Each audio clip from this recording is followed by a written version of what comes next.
again. Hello, hello, hello, and everyone is very welcome to the Leaders of Leader podcast. My name is Diana Daniels. I am YPO Greater Europe, and I am CEO and founder of Kronos Group, working in telecommunications, labor, and financial inclusion. And it is my pleasure to be hosting one of the Leaders of Leaders podcast to you that is brought by the YPO Leadership Development Network. And today, more than ever, I am super excited because I am sharing the platform of Leaders of Leader with this amazing Latina leader, Mayu Avila, a proud Salvadorian YPO member who has under her belt many firsts. Mayu was the very first woman who presided an insurance company in her country. She was also the very first woman to be designated Minister of Foreign Affairs for El Salvador, serving her country for 5 years. She was selected first woman president of a private bank in El Salvador.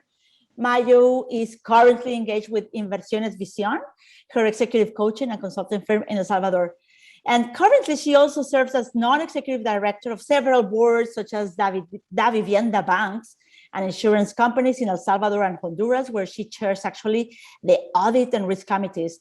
She's also a board member of nonprofits such as the Governor of Junior Achievements Worldwide, based out of Boston, and commissioner of the International Commission of Missing Persons, based in The Hague, in Holland. So, Mayu, welcome. How are you? Thank you so very much, Diana, for having me over, for inviting me. But I must say, there is a first which I cherish in my heart. I became the first female YPO member from Mexico to Panama. And to me, it has been such an important part of my own journey, personal and professional. You see, we have so many firsts with you, and I'm so proud that you accepted the challenge today to talk to us in this podcast. And you have this impressive list of achievements. And once again, I really want to welcome you. So, Mayu, we know that 10 years from now is going to be different. You know, business will look and operate fundamentally different, which means that we need a new type of leader at the helm of our organizations. So what would you think that these top skills and mindset will be the most relevant for future leaders over the next decade and beyond? I think what you're talking about is fundamental. Because if we just look at the year 2020 with the pandemic, the word for that year was pivot. We all had to scramble, to rapidly adapt. And with all the continuing anxieties that are surrounding health, safety, job security, education disruption, and all the financial strains, it is apparent that we can't simply ignore all of the emotional fallout, and that real change is required in the way that we lead. For so long, many have had the idea that strong leadership was shaped by the strict delegation and direction, where managers led the way and employees dutifully only followed. But as we continue to grapple with disruptions to our businesses and personal lives, this perception has definitely evolved. And now as managers, we want to remain effective. And what we have seen is that shift to a new leadership requirement. And that is going to go on for the future. And those, to me, are highly developed soft skills, which complement, your hard skills, so all or the knowledge and the professional skills that you have acquired. But they are top skills that nowadays in the soft arena, because I have not done anything of the achievements that you gallantly, I appreciate you have portrayed, and for being a Latina in a very macho society, it's impossible to do it alone. It is through the work of others, and it is through these soft skills that we learn more and more to communicate and to interact with others. So how do we maintain and revive the culture, in this 2021 and beyond? I think, first of all, you have to think of, culture, which I always make a difference in the sense that you have to see that culture at the end is the sum of the behaviors. So if you want to maintain, revive, transform a culture, we must be explicit with the behaviors that we want to foment. And there I would then link those top skills, those soft skills that we have to do. For example, empathetic leadership. We know that effective leaders must be in tune with the emotions of those around them, as also as my own. But rather than being a nice to have trait, I believe now that emotional intelligence is an mission critical, and we have to have it. So when you have within the behaviors that are applauded within your organization of having and creating a compassionate work environment, that culture transcends to where the employees feel valued as people and that they can voice their opinions and concerns freely in essential and difficult situations at all times. I'll give you another example of where these top skills, and I'm sure, Diana, you have also encountered some of them in your own practice. But for example, flexibility. Flexibility now, navigating in this business landscape, amongst the pandemic and, so many situations, it has been the ultimate crash course in flexibility, as I was reading along and preparing for this, there is a fantastic lady there that has come up with this type of views. It is so important that we see, Erin Joy, that flexibility. We had a crash course on this because you had to deal with pause, cancel contracts, reinventing yourself, completing new services. So what type of culture, what type of behavior would you have? A behavior in which you would foment this type of rethinking, where you would applaud failing and getting up again, where you would learn then, to restructure and brand new technologies, and you would reprioritize, that having an essential skill of effective leadership is having that flexibility to be able to withstand the next unexpected thing that is going to happen. So that is the way that I see that, having these soft skills and these new traits with is the desire to maintain, yes, there's things that have to hold on, that we have to stand on tightly, but there is a need to revive a culture and go beyond, that within can help us, to gain the battles. And we're not talking about fanatism, but culture is what really helps you withstand, all that we have to do now within a changing world. I love this because truly I do believe that the companies that become more flexible, not only in the way that they deliver the products or how quickly they pivot their organizations for a more sustainable environment, it's super important to continue to be flexible with your own team in order to thrive into this new way of organization that the pandemic has inherited, right, for us. So, but thinking now more, okay, you try to have this flexibility as well. How do we bring more value to our customers to over deliver? Oh, that is a fantastic question, because it is basic that we remain and we are customer centric. Because this customer centric approach is that we're not imposing what we consider to be of value. We are capable of over-delivering, first of delivering and then over-delivering, when we have a highly consumer-friendly technology also facilitating our interaction that is based on our customer-centric approach. And there we have to be quick, as I said, to adapt to the changing consumer preferences. And artificial intelligence is going to help us become even more effective. And there, what we have to see, again, another soft skills trait is the generous collaboration. Because moving forward, it will be even more important that we cultivate leaders who are open to any suggestion from anywhere, suggestions that come in this customer-centric focus from members of the team, from member interdisciplinary that are not really necessarily only on our team, but maybe from a financial point of the company or production, without our ego or without an agenda. You really have an open heart and open mind, because what the pandemic has demanded that every business, that every person has to react, inspiring this collective human spirit so that we are able to share the experience with an incredible opportunity to collaborate. And so collaboration is one of the keys that I find also in bringing the more value to our customers. Well, this is actually a perfect way to ask you my next question, because, with all that is happening and all these changes that most of the companies we are facing, what do you think that is the way that our teams will work, especially in the future? What is the future of work looking like for our teams? Yes, and I'm sure by now you have already concluded my vision. It is all about teamwork. As I said, there's nothing I could do alone.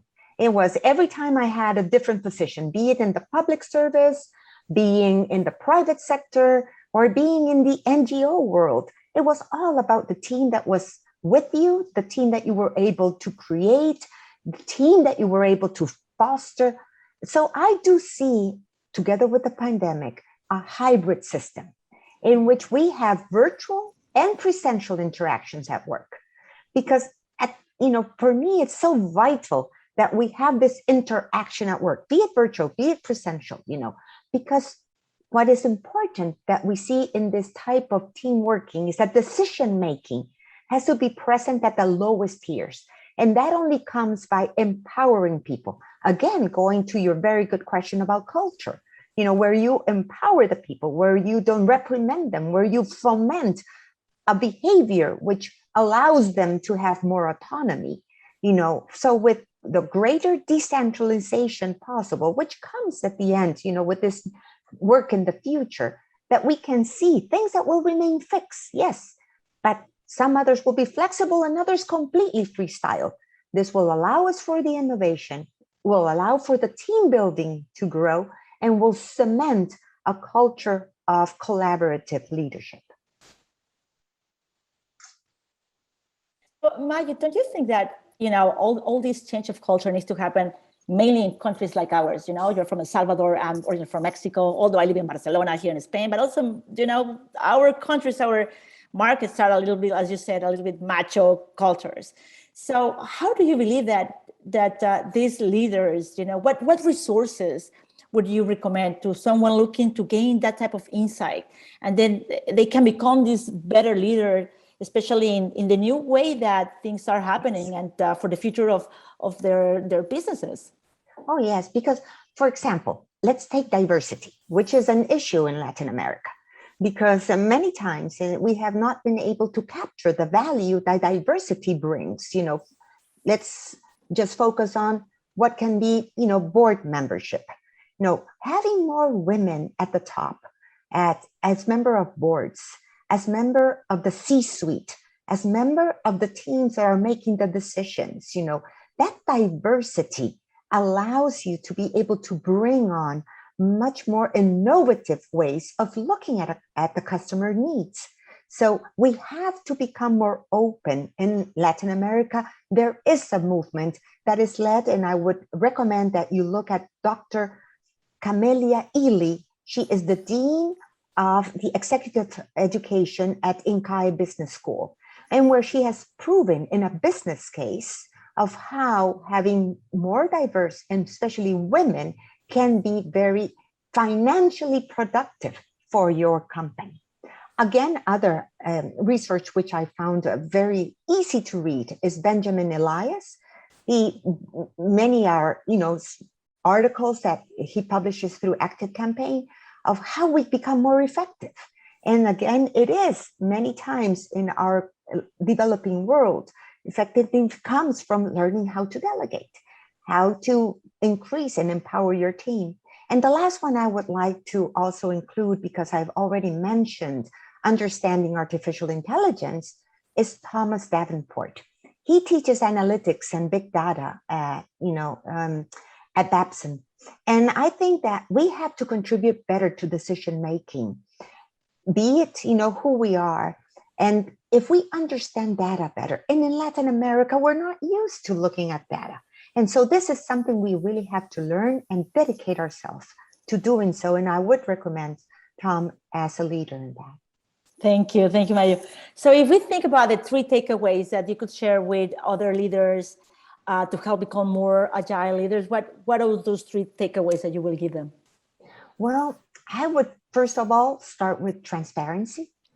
I think we have to see ourselves and each other as people first, and consider, especially after the pandemic and the ethics we have to put into our businesses. Secondly, is the willingness to adapt. We have to be open. If we want to become agile leaders, we have to have that flexibility and that openness to be able to adapt to what is coming.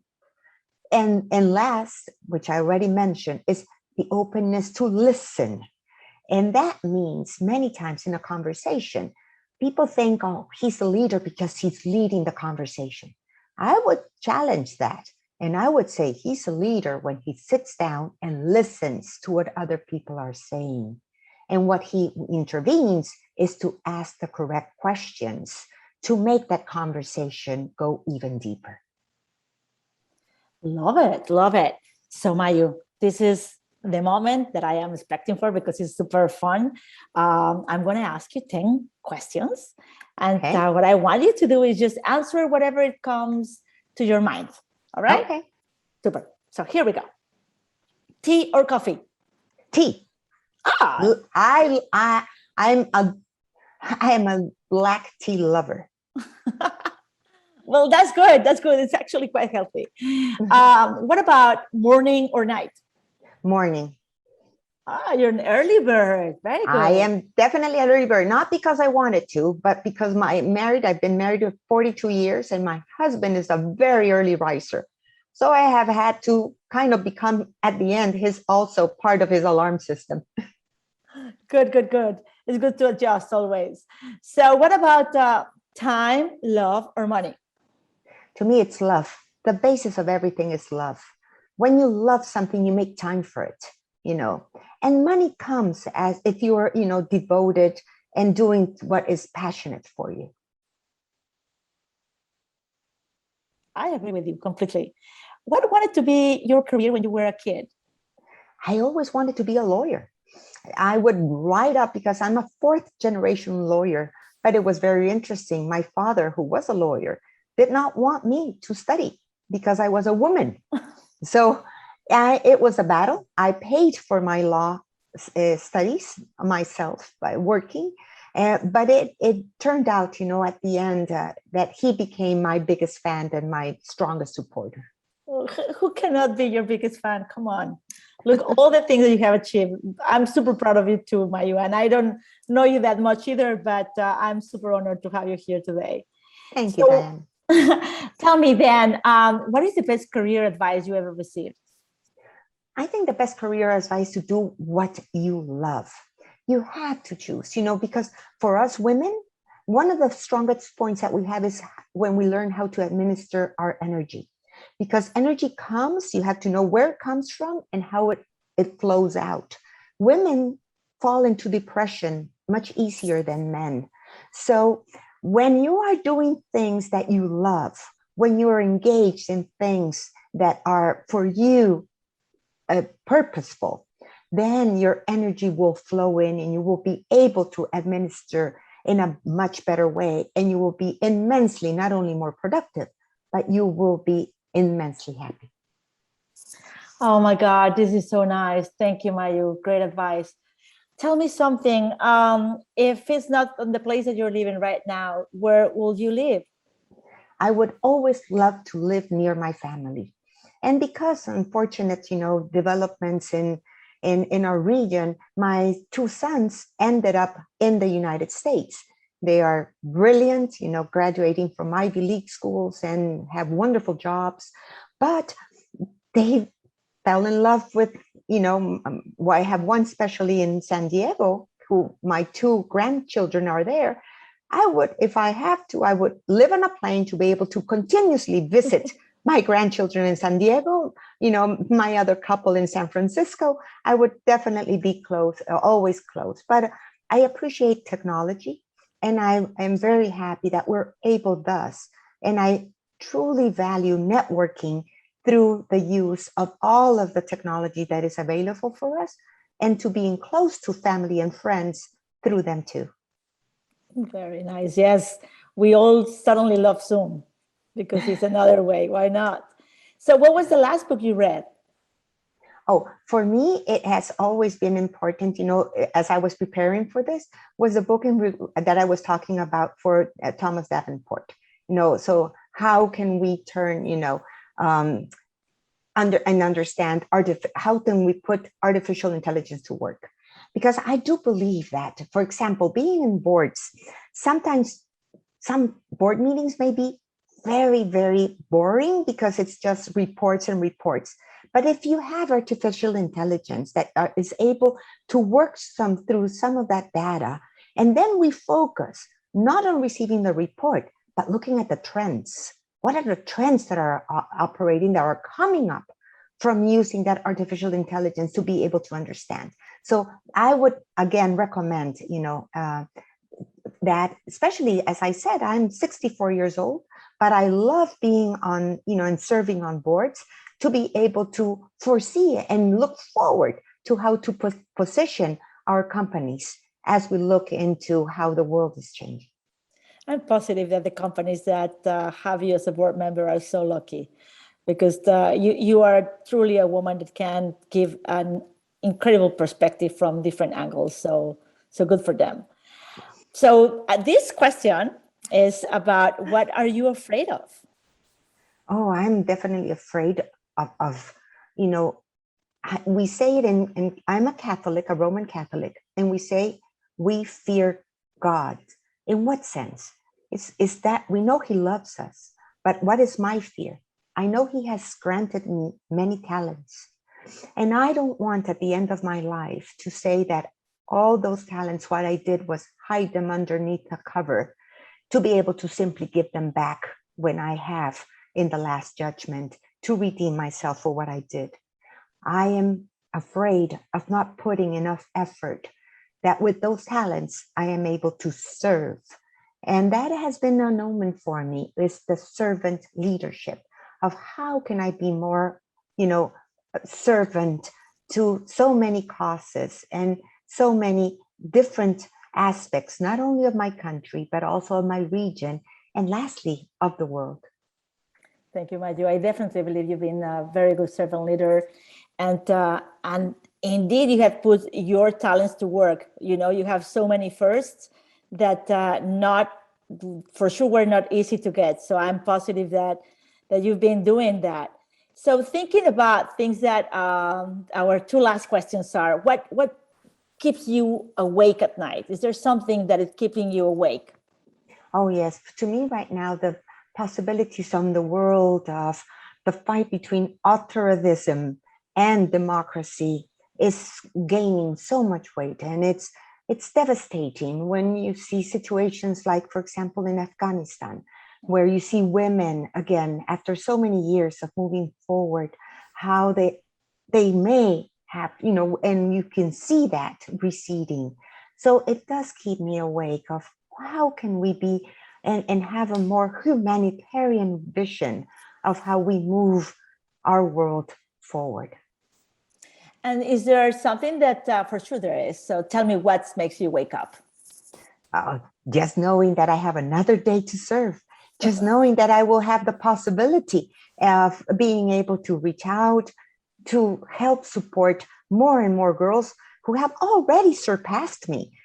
For example, this morning, I was excited because I had your Zoom call, but I also had, a conversation with Madeleine Albright about working together with the Wellesley Albright Institute, where 40 girls from interdisciplinary, sciences in the college are taking every year. And I'm going to be working with them in a project of crossing boundaries. So what else could not make me today, wake up to speak to my fellow YPOs, but also to think that I will be supporting and helping 40 women leaders from Wellesley to think about crossing boundaries.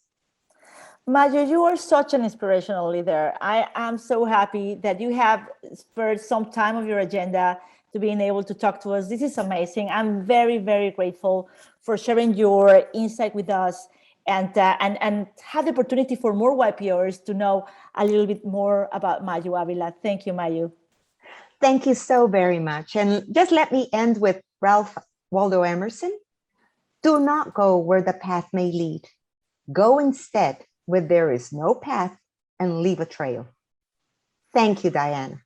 Mayu, you are amazing. Thank you so much. And for the rest of you, I want to invite you to our next session and episode of Leader of Leaders. My name again is Diana Daniels, and I will be happy to see and be with you very soon. Tune in. See you soon. Bye-bye.